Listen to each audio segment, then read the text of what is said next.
좁은 문으로 들어가라. 멸망으로 인도하는 문은 크고 그 길이 넓어 그리로 들어가는 자가 많고 생명으로 인도하는 문은 좁고 길이 협착하여 찾는 자가 적음이라.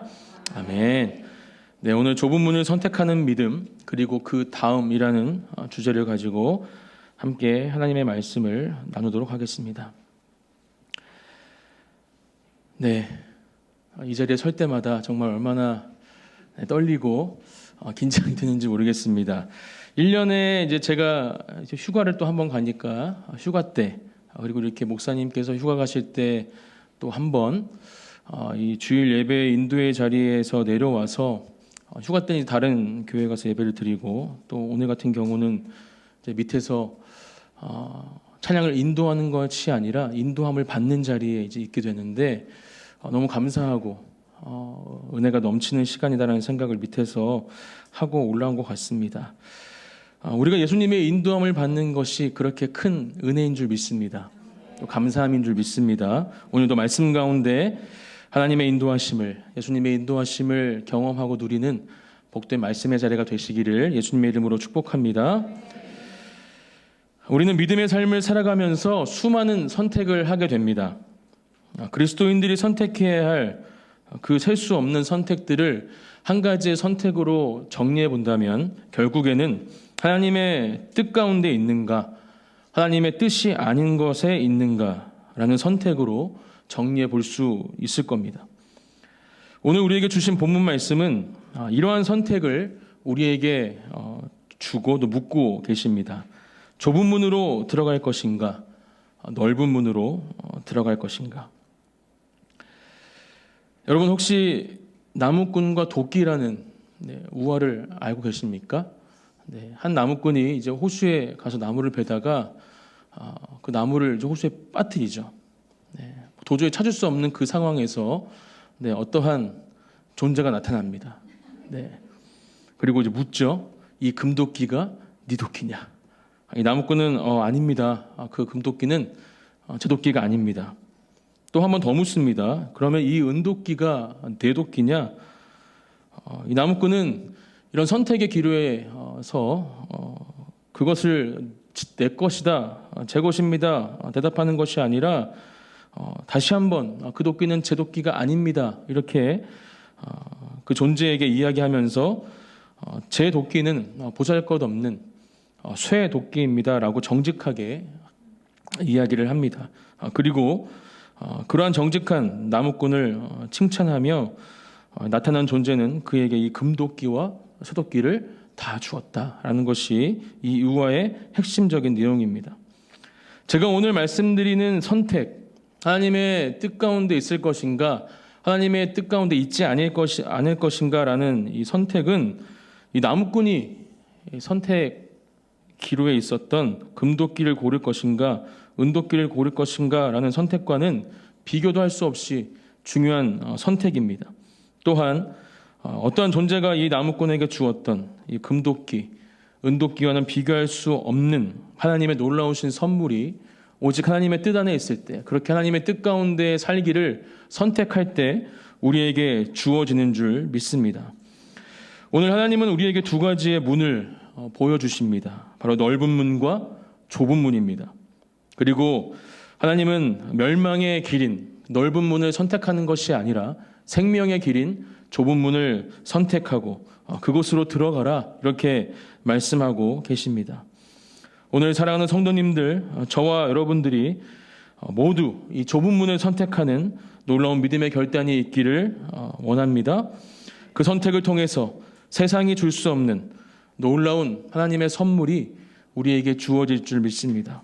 오늘 본문은 그 선물을 생명이라 말씀하고 계시고 이것이 바로 우리가 누리게 될 영생인 줄 믿습니다. 아멘. 네, 설교 끝입니다. 안녕히 돌아가십시오. 네, 끝나면 안 되겠죠. 네. 하지만 오늘 우리는 좁은 문의 선택이 아닌 과연 우리는 좁은 문 안으로 들어와 있는가? 좁은 문을 선택하는 그 믿음, 그 믿음을 넘어선 그 다음에 대해서 예수님은 계속해서 우리에게 묻고 계십니다. 오늘 여기 계시는 거의 대부분의 성도님들은 이 좁은 문을 선택하신 분들이라 믿습니다. 아멘이시죠? 네. 그리고 그렇게 생명의 길로 걸어가기를 결단하신 분들이라 믿습니다. 그렇기 때문에 오늘 주님께서 묻고 계시는 넓은 문을 선택하시겠습니까? 좁은 문을 선택하시겠습니까? 라는 질문을 넘어서서 이 좁은 문 안에 들어와 계십니까? 아니면 못 들어와 계십니까? 라는 질문 앞에 우리가 함께 서기 원합니다. 왜 이런 질문 앞에 서야 하는가? 예수님은 오늘 이 말씀의 병행 본문인 누가복음 13장의 말씀을 통해서 분명하게 이 질문을 우리에게 던지고 계십니다. 우리 누가복음 13장 24절 말씀을 함께 읽겠습니다. 시작. 좁은 문으로 들어가기를 힘쓰라. 내가 너희에게 이르노니 들어가기를 구하여도 못하는 자가 많으리라. 아멘. 오늘 본문 말씀과 차이가 느껴지십니까? 보여지십니까? 오늘 본문은 좁은 문은 그 문과 길이 협착하여 찾는 자가 적다라고 말씀하고 계십니다. 하지만 방금 읽은 누가복음 본문은 똑같이 좁은 문으로 들어가라 우리에게 말씀하시지만 힘쓰라라는 표현을 덧붙이시면서 이 마태복음 말씀과는 다르게 좁은 문 앞에 와 있는 사람들이 많이 있음을 말씀하고 계십니다. 많이 있지만 들어가는 사람이 별로 없다. 못하는 자가 구하여도 못하는 자가 많다. 이렇게 말씀하고 계시죠.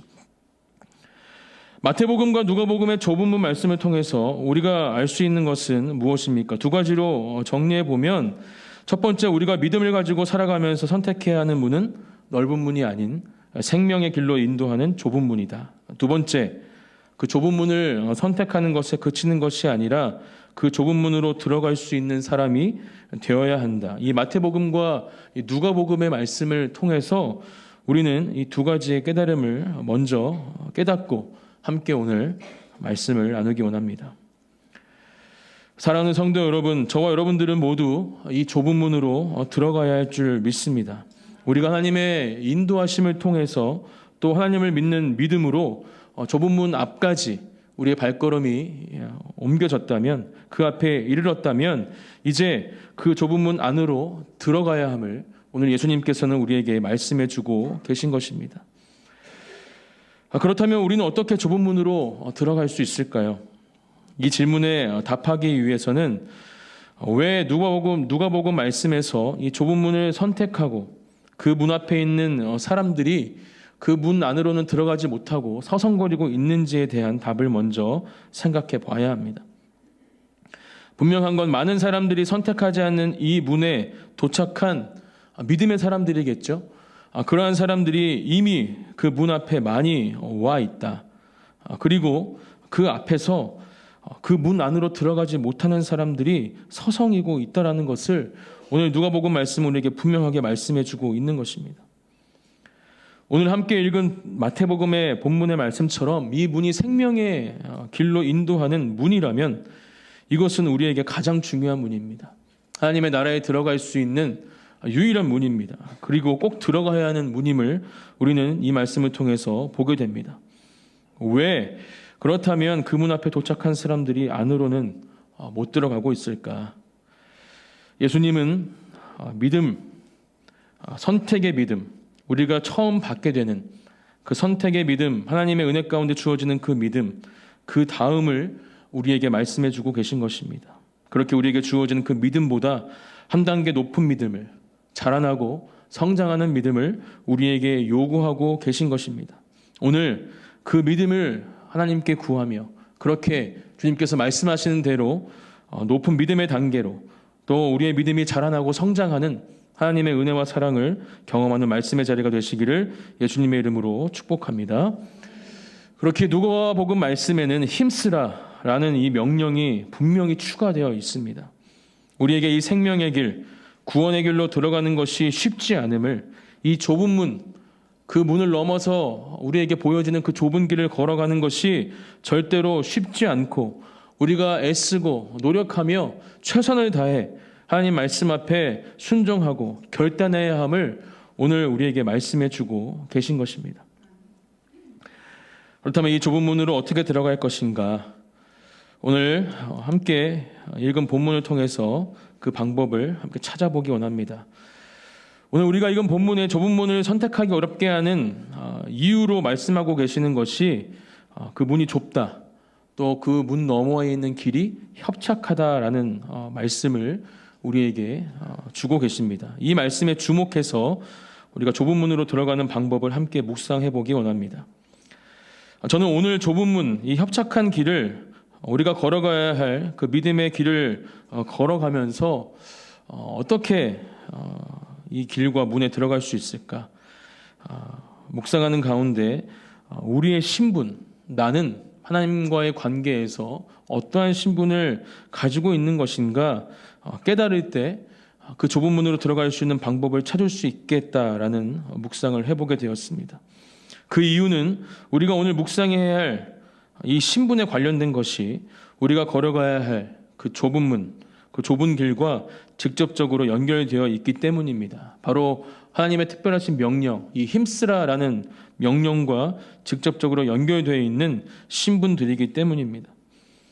우리가 생각해 보게 될, 함께 나누게 될 이 신분이 우리를 좁은 문 안으로 들어갈 수 있도록 그 쉽지 않은 그 들어감의 조건으로 우리에게 주어지는 오늘 말씀에 은혜가 있기를 예수님의 이름으로 축복합니다. 첫 번째 우리가 깨달아야 할 신분은 우리는 하나님의 노예임을 깨달아야 합니다. 이 노예라는 단어가 혹시 불편함으로 다가오시는 분들이 있습니까? 목사님 지금 어떤 세상인데 이 노예라는 단어를 쓰십니까? 저도 이 노예라는 단어를 묵상하면서 불편한 마음이 들어왔습니다. 나는 하나님의 자녀이고 또 하나님께서는 나에게 놀라운 권세와 또 사명을 주셔서 그것을 감당케 하시는 분이신데 내가 하나님의 노예라고? 이러한 질문이 제 안에 생기게 되었습니다. 하지만 분명히 우리는 기억해야 합니다. 특별히 이 신약 성경에서 바울 또 초대교회 이 사도들과 성도들이 자신의 신분을 이야기할 때 바로 이 노예를 뜻하는 단어를 사용했습니다. 그리고 이 관계의 표현만큼 하나님과 우리의 관계를 정확히 말해주는 표현이 없음을 우리는 분명하게 기억해야 합니다. 노예는 어떤 신분의 상태를 말합니까? 우리가 잘 알고 있듯이 노예는 주인의 소유물입니다. 그리고 주인의 명령에 절대적으로 복종해야 하는 사람들입니다. 노예는 오직 주인으로부터 주어지는 공급함으로만 그 생명을 유지할 수 있고 살아갈 수 있습니다. 오직 그 노예의 주인만이 그 노예에게 참된 만족과 평안을 줄 수 있는 사람입니다. 또 어쩌면 그 노예가 가장 간절히 원하는 것일 수 있는 그 자유함 또한 오직 주인의 결정으로만 그 노예에게 주어질 수 있는 부분임을 우리는 분명하게 기억해야 합니다. 다시 한번 말씀드리지만 왜 그렇습니까? 노예는 그 주인의 소유물이기 때문입니다. 모든 결정권이 주인에게 있고 노예는 그 결정에 따라야 되는 사람입니다. 우리가 하나님의 노예가 된다는 것은 우리가 하나님의 소유물임을 고백하는 것이고 예수 그리스도의 십자가 대속의 은혜로 하나님께서 우리의 모든 죄값을 치르고 우리를 사셨음을 믿는 것을 말합니다. 이러한 믿음이 오늘 저와 여러분들의 입술에 채워지기를 소망합니다. 노예라는 단어가 주는 구속의 의미, 또 불편한 그런 마음이 하나님과 우리의 관계 안에 이 노예라는 단어가 들어올 때 더 이상 그 단어는 구속이 아닌, 불편함이 아닌 참된 자유와 만족, 평안을 주는 단어로 바뀌게 될 줄 믿습니다. 오늘 이 시간 다시 한번 하나님의 노예로 살아가기를 결정하고 결단하시고 그러한 삶을 살아가시기를 소망하시기를 축복합니다. 그러한 삶을 살아갈 때 우리의 앞에 놓여진 좁은 문을 넘어갈 수 있는 그 좁은 길로 우리의 발걸음을 옮기게 될 줄 믿습니다. 그리고 그 순간 하나님은 세상에서 누리는 주인과 노예의 관계에서 주어지는 그러한 은혜들, 그것들을 넘어서는, 그것들과 비교할 수 없는 오직 하나님과 우리의 관계 속에서 우리의 주인 되시는 하나님을 따르는 그 노예의 모습 속에서 세상에 줄 수 없는, 비교할 수 없는 놀라운 하나님의 은혜와 축복을 우리에게 허락하실 줄 믿습니다. 우리의 주인이 되시는 하나님 한 분, 그분이 주인이시기에 우리는 노예여도 상관이 없습니다. 그 노예인 것이 우리의 감사의 제목인 것입니다. 그러한 삶을 살아가시는 저와 여러분들이 되시기를 예수님의 이름으로 축복합니다. 하지만 안타까운 것은 저를 비롯한 많은 사람들이 이러한 하나님의 노예로 온전히 살아가지 못하고 있다는 점입니다. 하나님은 계속해서 우리가 하나님의 노예로 살아가기를 말씀하고 계시죠. 지금 매일 새벽마다 선포되어지고 있는 에스겔 말씀을 통해서도 동일한 말씀을 주고 계시다 저는 생각합니다. 이스라엘 백성들에게 또 그 말씀을 묵상하는 저와 여러분들에게 계속해서 너는 나의 종이 되어야 한다. 노예가 되어야 한다. 그럴 때만이 참된 자유를 누릴 수 있다. 내가 주는 모든 것들을 누릴 수 있다. 받을 수 있다. 하나님은 말씀하고 계시죠.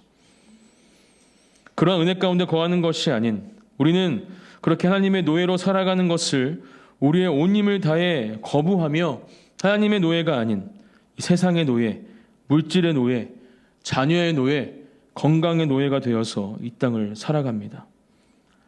사랑하는 성도 여러분, 이 시간 다시 한번 그런 마음들이 우리 안에 있다면 십자가 앞에 그 모든 마음들을 내려놓고 또 회개하는 가운데 하나님의 노예로 우리의 믿음의 여정을 걸어가시기로 결단하시는 또 실제로 그렇게 우리의 발걸음이 그 자리에 있기를 예수님의 이름으로 축복합니다. 그것이 좁은 문으로 들어갈 수 있는 유일한 방법입니다. 신약 성경에서 노예의 의미를 담고 있는 둘로스라는 단어는 이 헬라어 원문에 보면 124회 정도 등장합니다. 하지만 성경의 거의 대부분 종이라는 단어로 번역이 되어 있습니다. 이 노예와 종이 뜻하고 있는 의미는 어느 정도 분명히 겹치는 부분이 있는 것이 사실입니다. 하지만 이 둘 사이의 핵심적인 차이는 종은 고용된 존재이고 노예는 소유된 존재라는 것입니다. 이 차이를 우리는 분명히 깨달아야 합니다. 그렇게 그 깨달음이 우리 안에 있을 때 하나님의 노예로 우리는 살아갈 수 있게 될 줄 믿습니다. 찰스 스펄전 목사님과 동시대에 사역했던 스코틀랜드의 목회자 알렉산더 맥클라렌 목사님은 이 하나님의 노예라는 주제를 가지고 이런 말씀을 하셨습니다. 제가 읽어드리겠습니다. 따라서 인간에게 참된 지위는 하나님의 노예가 되는 것입니다. 노예의 입장에서는 전적 복종, 무조건적 순종, 그리고 주인의 입장에서는 완전한 소유권, 생사 여탈권, 모든 소유물과 노예들을 처분할 권리, 이유 없이 명령할 권리, 자신의 명령에 신속하게 우물쭈물하지 않고 꼼꼼하게 완벽하게 수행하도록 기대할 권리 등이 하나님과 우리의 관계에 포함되어 있습니다. 자신이 해야 할 일을 아는 사람, 그 일을 최고의 영광과 가장 복된 삶의 보증으로 받아들인 사람은 복이 있습니다. 왜냐하면 형제 여러분, 하나님께 절대적이고 무조건적으로 복종하는 것과 나 자신의 뜻을 하나님의 뜻 안에 통합하는 것은 인간을 영광스럽게 하고 위대하고 행복하게 하는 비밀이기 때문입니다. 구약 성경에도 우리가 하나님의 노예임을 분명히 말씀하시는 하나님의 말씀이 기록되어 있습니다.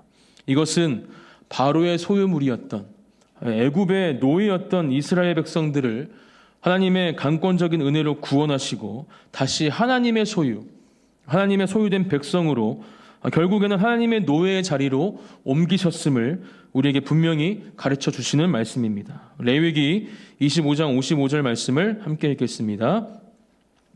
시작. 이스라엘 자손은 나의 종들이 됨이라. 그들은 내가 애굽 땅에서 인도하여 낸 내 종이요 나는 너희의 하나님 여호와이니라. 아멘. 이 말씀에도 노예를 뜻하는 이 에베드라는 단어가 사용이 되었습니다. 그렇게 하나님은 우리가 하나님의 노예임을 분명하게 말씀해 주고 계신 것입니다. 또한 하나님은 우리에게 말씀하십니다. 하나님의 노예라면 그 노예된 삶을 살아야 함을 우리에게 말씀해 주고 계시죠. 어떻게 살아야 하는가? 출애굽기 19장 5절의 말씀을 통해서 함께 살펴보기 원합니다. 함께 읽겠습니다. 시작. 세계가 다 내게 속하였나니 너희가 내 말을 잘 듣고 내 언약을 지키면 너희는 모든 민족 중에서 내 소유가 되겠고. 아멘. 하나님의 소유가 어떻게 될 것인가? 오늘 말씀에서는 분명히 말씀하시죠. 내 말을 잘 듣고 내 언약을 지켜야 한다. 그럴 때 너희는 모든 민족 중에서 내 소유가 되겠다. 온 우주 만물을 창조하신 하나님, 모든 것이 하나님의 소유입니다.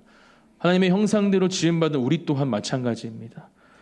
그렇다면 우리는 하나님께서 만드신 그 목적 그대로 오늘 말씀에서 말씀하시는 것처럼 하나님의 말씀만을 순종함으로 또 그 음성에 반응하고 결단하며 하나님의 언약을 지키는 삶을 살아가는 것이 바로 하나님의 소유된 백성으로서의 삶임을 우리가 이 시간 분명하게 기억하고 그렇게 우리에게 주어지시는 하나님의 말씀을 순종하고 지키며 복종하는 저와 여러분들이 되시기를 예수님의 이름으로 축복합니다. 로마서 6장 17절부터 18절의 말씀도 함께 봉독하겠습니다. 시작. 하나님께 감사하리로다. 너희가 본래 죄의 종이더니 너희에게 전하여 준 바 교훈의 본을 마음으로 순종하여 죄로부터 해방되어 의에게 종이 되었느니라. 아멘. 로마서 말씀에서도 말씀하시죠. 우리는 본래 죄의 종이었다. 그렇습니다. 우리는 아담과 하와로부터 그 죄의 종의 상태를, 노예 상태를 이음받은 사람들입니다. 하나님의 명령을 거역하고 그 선악과를 따먹는 순간, 그렇게 사단의 유혹에 넘어지는 순간 우리 또한 죄악의 노예들이 되었습니다. 하지만 하나님은 우리를 그 상태 그대로 두지 않으셨습니다. 하나님의 독생자 아들 예수 그리스도를 우리에게 보내주셨고 십자가에서 죽게 하심으로 그 모든 죄의 값을 치르셨습니다. 다시 우리를 사신 것입니다. 죄의 노예 가운데 있던 우리를 하나님의 노예로 만드시기 위해서 예수 그리스도라는 그 엄청난 죄값을 치르고 우리를 다시 사신 것입니다. 사랑하는 성도 여러분, 이 놀라운 사랑과 은혜에 오늘도 우리가 감사함으로 또 찬양함으로 하나님 앞에 나아가기를 축복합니다. 다시 한번 결단하기 원합니다. 하나님의 노예로 살아가겠습니다. 십자가의 죽음을 헛되이 여기지 않고 우리를 위해 치르신 그 값을 우리가 우리 마음속에 새기며 그렇게 주님 앞에 서겠습니다 고백하는 저와 여러분들이 되시기를 축복합니다. 마지막으로 우리에게는 하나님의 노예를 나타내는 흔적, 스티그마가 있음을 함께 기억하기 원합니다. 갈라디아서 6장 17절 말씀입니다. 함께 봉독하겠습니다. 시작. 이후로는 누구든지 나를 괴롭게 하지 말라. 내가 내 몸에 예수의 흔적을 지니고 있노라. 아멘. 바울의 이 고백 가운데 쓰여진 이 스티그마라는 단어는 그 당시 주인의 소유물이었던 가축 또 노예들에게 지켰던 낙인입니다. 그거랑 똑같은 단어를 지금 이 말씀에 쓰고 있는 것입니다. 우리에게도 그런 흔적이 스티그마가 찍혀 있다는 것이죠. 그것이 어떤 흔적입니까? 바로 십자가입니다.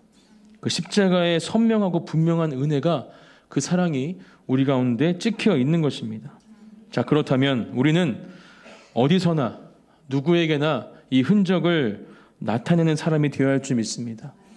예수 그리스도의 십자가의 흔적을 가진 사람들로서 자랑스럽게 이 십자가의 흔적을 나타내고 또 흘려보냄으로 우리뿐만이 아니라 그들에게도 그 흔적이 새겨질 수 있도록 그 십자가의 길을, 그 좁은 길을 걸어갈 수 있는 믿음이 그들에게도 주어질 수 있도록 우리가 힘써야 할 줄 믿습니다.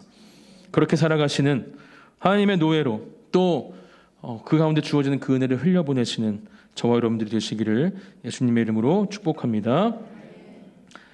두 번째 우리가 깨달아야 할 신분은 바로 우리는 대장 되신 예수 그리스도를 따르는 하나님의 군사들임을, 예수 그리스도의 좋은 병사들임을 깨닫기 원합니다. 디모데후서 2장 3절부터 4절 말씀을 함께 봉독하겠습니다. 시작. 너는 그리스도 예수의 좋은 병사로 나와 함께 고난을 받으라. 병사로 복무하는 자는 자기 생활에 얽매이는 자가 하나도 없나니 이는 병사로 모집한 자를 기쁘게 하려 함이라. 아멘. 네, 어쩔 수 없이 또 군대 이야기를 해야 될 것 같습니다. 네, 제가 이제 군에서 많은 은혜를 받고 또 군종으로 사역을 하면서 이 군에 대한 마음이 지금도 사실은 되게 크게 제 마음속에 자리 잡고 있고 사실 이런 말씀을 준비할 때마다 심장이 뜁니다. 네, 그래서 우리 자매님들, 또 우리 여성 성도님들 어떻게 들으실지 모르겠지만 또 말씀 가운데 주어지는 말씀이니까 은혜로 그 말씀이 전해질 줄 믿습니다. 지금은 이제 2년이 채 안 되는 시간이 이제 군 복무 기간이죠. 시간도 짧아지기도 했고요. 또 예전과는 다른 여러 가지 군의 모습 때문에 그래도 군대 가는 것이 괜찮다 이렇게 이야기하는 사람도 있지만 그래도 세상에서 좁은 문, 또 좁은 길로 말할 수 있는 시간입니다. 또 우리 군에 다녀오신 우리 남성분들 다 모두 공감하시겠지만 우리 군 생활은 우리가 일반적으로 살아가는 이 사회에서 살아가는 삶과는 전혀 다른 모습인 것을 우리는 알고 있습니다. 하나님의 군대도 마찬가지입니다. 우리가 하나님의 군사로 살아가야 한다면 또 그렇게 살아가기를 결단해야 한다면 하나님을 믿지 않던 때와 그 믿을 때가 분명히 다른 믿음의 삶의 모습이 되어야 함을 우리는 이 말씀을 통해서 기억해야 할 줄 믿습니다. 그렇게 하나님 앞에서 이 군사로서 삶을 어떻게 살아가야 하는가, 오늘 특별히 실제적인 이 군인의 삶의 모습을 함께 생각해 보면서 우리가 어떠한 믿음의 모습으로 살아가야 할지 결단하고 살펴보기 원합니다. 첫 번째는 규칙적인 삶입니다. 제가 지난 금요일에도 이 감리교도들의 규칙적인 삶에 대해서 말씀을 드렸습니다. 결국은 이제 그런 규칙쟁이들이라는 단어가 이 감리교의 정체성이 되기도 했다 말씀을 드렸죠. 그리스도인들이, 믿음을 가진 사람들이 건강한 규칙들을 삶에 세우고 그것을 지켜나가는 것은 영적으로 매우 유익한 일입니다. 제가 군 생활을 돌아보면 가장 유익했던 것 중에 하나가 바로 규칙적인 수면, 식사, 또 삶이었습니다. 우리 사랑하는 성도님들은 어떠십니까? 규칙적으로 식사하고 계세요? 네, 규칙적으로 잠자리에 들고 일어나고 계십니까? 네, 지금도 잊혀지지가 않습니다. 빰빰빰빰 이렇게 이제 기상 나팔 소리가 항상 들리면 일어나야 됐고, 이제 불 다 끄면 자야 됐고, 이러한 삶이 이제 군대 삶이라는 것이죠. 다 정해진 규칙들이 있는, 식사 시간이 되면 그때 맞춰 식사해야 되고, 굶는 것은 허용되지 않습니다. 무조건 밥 먹어야 됩니다. 그런 삶을 살았기 때문에 정말 건강한 육체를 또 정신을 유지할 수 있었던 시간이었다. 저는 그 군대 시절을 돌아보게 됩니다. 디모데 후서 말씀도 우리에게 가르쳐 주고 있습니다. 병사로 복무하는 자는 자기 생활에 얽매이는 자가 하나도 없다 이렇게 말씀하고 계시죠. 이 생활에 얽매이지 않는다라는 의미는 사사로운 일이나 작은 일에 마음을 빼앗겨서 우리가 진짜 해야 될 일을 하지 못하거나 임무 수행을 하지 않는다라는 의미로 해석해 볼 수 있습니다. 하나님의 군사로 살아갈 때 우리는 그렇게 사사로운 일, 작은 일에 마음을 빼앗기지 않고 우리가 해야 될 하나님의 사명들을 감당할 수 있다라는 것이죠. 하나님께서 우리에게 주신 그 명령들, 그 말씀들을 우리의 삶의 규칙으로 정하셔서 지키시는 저와 여러분들이 되시기를 예수님의 이름으로 축복합니다. 말씀을 묵상하고 기도의 자리로 나아가는 것, 예배의 자리를 사모하고 죄 가운데에서 멀어지는 것 등 여러 가지 우리에게 주신 그 규칙들을, 명령들을 우리가 지키기를 원합니다. 여러분, 말씀을 준비하는 저에게도 또 우리 성도님들에게도 도전합니다. 실질적인 체크리스트를 만들어 보십시오. 요즘에는 어플들도 잘 되어 있어서 그러한 투두리스트를 만드는 어플들도 있고요. 또 그런 노트들도 있고 메모지도 있습니다. 그런 것들 우리가 당장 좀 구입하시거나 준비해 보셔서 이 영적인 규칙들, 내가 지켜야 할 것들은 무엇인가 작성해 보면 좋겠습니다. 매일 큐티하기. 오늘 제가 아까 통독 카드도 보여드렸는데 오늘 주신 말씀들을 통독하기. 일주일에 한 번 이상 새벽 기도에 참여하기. 예배 시간에 지각하지 않기. 하나님께 사랑한다 고백하기. 가족과 이웃들에게 사랑한다 고백하기. 우리가 적을 수 있는 것들, 하지만 실질적으로 할 수 있는 것들을 이 체크리스트로 적으셔서 이 매일 이 영성 체크리스트 옆에 자리 잡고 있는 이 체크란에 V 표시를 해 나가는 거죠. 그렇게 하나하나 그 체크란에 우리의 V 표시가 승리의 V 표시 아닙니까? 네, 채워져 나갈 때 놀라운 하나님의 은혜를 경험하게 될 줄 믿습니다. 내가 너무 많은 것들을 하기 어렵다. 그렇다면 할 수 있는 것 하나 두 개라도 그렇게 우리의 루틴으로, 우리의 삶의 규칙들로 정하셔서 그것들을 지키며 살아갈 때 우리는 그 가운데 주어지는 놀라운 하나님의 힘과 능력을 경험하게 될 줄 믿습니다. 하나님께서 우리에게 명령하시고 말씀하신 것들을 지키며 영육간의 건강한 삶을 살아가시는 그리스도의 좋은 병사, 군사들이 바로 저와 여러분들이 되시기를 예수님의 이름으로 축복합니다. 두 번째, 군인들에게 빠질 수 없는 것, 그것은 훈련의 시간입니다. 반드시 해야 할 것이 바로 이 훈련이죠. 생명과 직결되어 있는 것이 또한 이 훈련입니다. 디모데후서 2장 3절에는 그리스도의 좋은 병사로 나와 함께 고난을 받으라 말씀하십니다.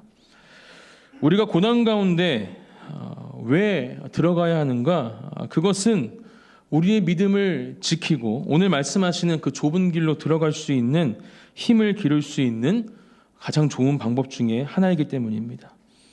군대에서 받는 훈련 중 어떤 것이 가장 힘든 훈련일까 생각해 보았습니다. 보통 군대에서는 좀 지금도 이해가 안 되지만 그런 훈련들을 훈련의 꽃이라고 불렀습니다. 왜 꽃이라 부를까? 이 훈련의 꽃은 그럼 무엇일까? 유격이라는 훈련입니다. 혹시 들어보셨나요? 1년에 한 번 이 훈련에 임하게 일주일 동안, 길게는 2주 동안 이 훈련에 임하게 되는데요. 죽음의 체조라고 하는 PT 체조로 이 훈련이 시작이 되어집니다. 검은 모자, 빨간 모자 쓰고 선글라스 낀 사람들 나와서 갑자기 막 윽박 지르고 진짜 죽을 것 같은 체력이 한계로 몰아가는 게 이 PT 체조입니다. 그런 훈련이 맞춰지면 정말 일주일 동안 이 장애물 훈련들, 외줄타기, 두줄타기, 통나무 이렇게 막 흙탕물 건너는 거 이름도 생각이 안 나요. 진짜 지금 생각하면 제가 그런 시간들을 어떻게 보냈을까 생각이 들 정도로 정말 끝까지 이 병사들을 몰고 가는 그런 훈련입니다. 그리고 이제 이 훈련의 마지막은 그 훈련 장소에서 부대까지 한 40km 정도를 걸어가는 야간 행군인데요. 밤새도록 완전 군장을 하고 그 길을 걸어가는 훈련이 이 훈련의 마지막입니다. 너무 힘든 훈련이고 특별히 이 마지막 행군의 훈련 시간 때는 진짜 두 발에 물집이 너무 많이 잡히고요. 터지면서 정신력으로 할 수 없는 상태까지 가면서 또 막 자면서 걷고요. 이런 상태가 되면서 온몸이 쑤시고 이제 아프지만 마지막에 울려 퍼지는 군악대 이제 팡파레 그 음악들이 들려지는 순간 놀라운 경험을 하게 됩니다. 해냈다. 나도 할 수 있구나라는 이 자신감, 성취감과 함께 정말 신기한 건 이제 그 유격 훈련 다음에 훈련들은 너무 수월하게 여겨지고 또 우리가 할 수 있게 된다라는 것입니다. 이것도 했는데 이 정도쯤이야 이렇게 바뀌어진다라는 것이죠. 하나님도 우리에게 주시는 훈련들을 통해서 주시는 은혜가 목적이 이와 같습니다. 하나님께서 다양한 훈련들을 시키십니다. 헌신의 훈련, 물질의 훈련, 예배 훈련, 섬김의 훈련, 관계의 훈련, 우리가 받는 이 많은 훈련들 때로는 너무 힘이 들어서 하나님 이제 그만하면 안 될까요? 더는 못하겠습니다 라는 투정이 나올 정도로 힘든 훈련의 시간들이 우리의 믿음의 생활 가운데에도 주어집니다. 하지만 우리에게 이 훈련의 시간들을 허락하신 이유가 무엇일까? 하나님은 우리를 사랑하셔서 우리에게 허락하시는 이 모든 훈련의 시간들을 통해 우리의 믿음이 자라나고 성장하기를 원하십니다. 또한 어떠한 사단의 유혹과 시험 가운데에도 넘어지거나 쓰러지지 않을 수 있는 힘과 능력을 그 훈련 가운데 우리에게 주시는 분이심을 우리가 믿음으로 선포하기 원합니다. 야고보서 1장 12절 말씀을 함께 읽겠습니다. 시작. 시험을 참는 자는 복이 있나니 이는 시련을 견디어낸 자가 주께서 자기를 사랑하는 자들에게 약속하신 생명의 면류관을 얻을 것이기 때문이라. 아멘. 그렇게 우리가 그 훈련을 마치게 될 때 하나님은 우리에게 그 훈련의 끝에 찬란하게 빛나는 면류관을 허락해 주십니다. 그 면류관을 사모하시며 결국에는 저와 여러분들의 머리에 그 면류관이 씌워지는 그 하나님의 은혜를 누리는 한 분 한 분이 되시기를 예수님의 이름으로 축복합니다.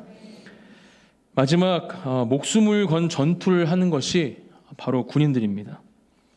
군인들은 목숨을 걸고 생명을 걸고 전투에 임해야 합니다.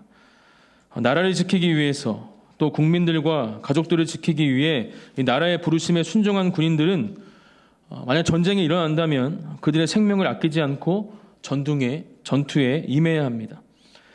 만약 자신의 생명을 아끼면서 전투한다면 그 전투는 절대로 승리할 수 없는 전투가 될 것입니다. 우리의 영적 전쟁도 마찬가지입니다.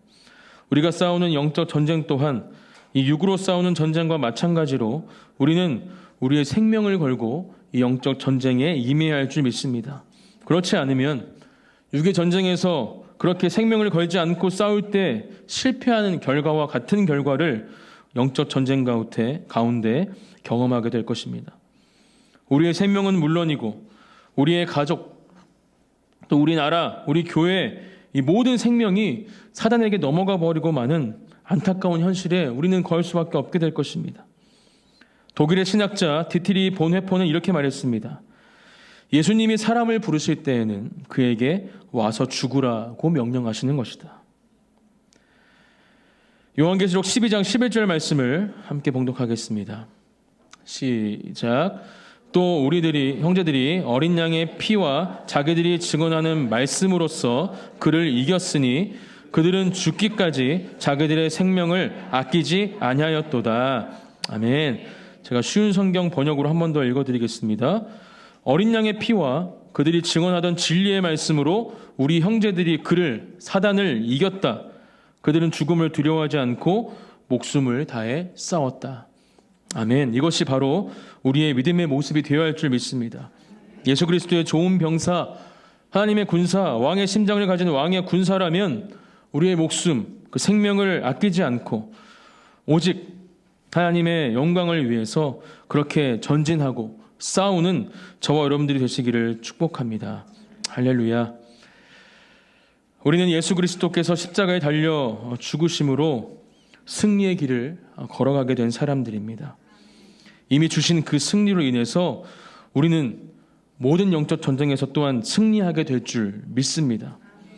우리가 싸우는 영적 싸움 가운데 그 승리의 길을 걸어가는 가운데 하나님께서 우리에게 우리의 생명까지도 원하신다면 아낌없이 주저없이 그 생명을 드릴 수 있는 하나님의 좋은 군사, 믿음의 군사가 되기를 축복합니다. 그리고 그 승리의 길을 걸어가며 승리의 찬양과 함성으로 우리의 입술과 마음을 채우는, 우리의 삶을 채우는 우리 사랑하는 성도님들이 되시기를, 또한 제가 되기를 예수님의 이름으로 축복합니다. 아멘. 말씀을 정리하겠습니다. 폴 워시어 목사님은 그의 저서 좁은 문 좁은 길에서 이렇게 말씀하십니다. 우리는 하나님 복음의 매우 중요한 가르침을 잊고 있습니다. 그것은 예수님께로 걸어가는 그 좁은 길은, 그 좁은 길로 가는 문은 적당히 좁은 것이 아니라 매우 좁다는 사실입니다. 제가 말씀을 묵상하고 또 이 책의 문장을 읽으면서 우리 성도님들께 좀 이미지로 보여드리면 좋겠다 생각이 들어서 요즘 세계 최고의 작가로 이름을 날리고 있는 우리 AI 작가를 초빙했습니다. 네, 정우 목사님의 도움을 좀 받아서 제가 준비해봤는데 한번 보여주시겠어요? 네, 좀 이미지가 좀 들어오십니까? 저문이 들어가려면 어떻게 될까요? 네, 정말 힘 많이 써야겠죠. 네, 살 빼야 될 때, 네, 저도 살 빼야 될 것 같은데, 네, 그 넓은 문은 그냥 문 열면 바로 이렇게 들어갈 수 있는 문 같아 보입니다.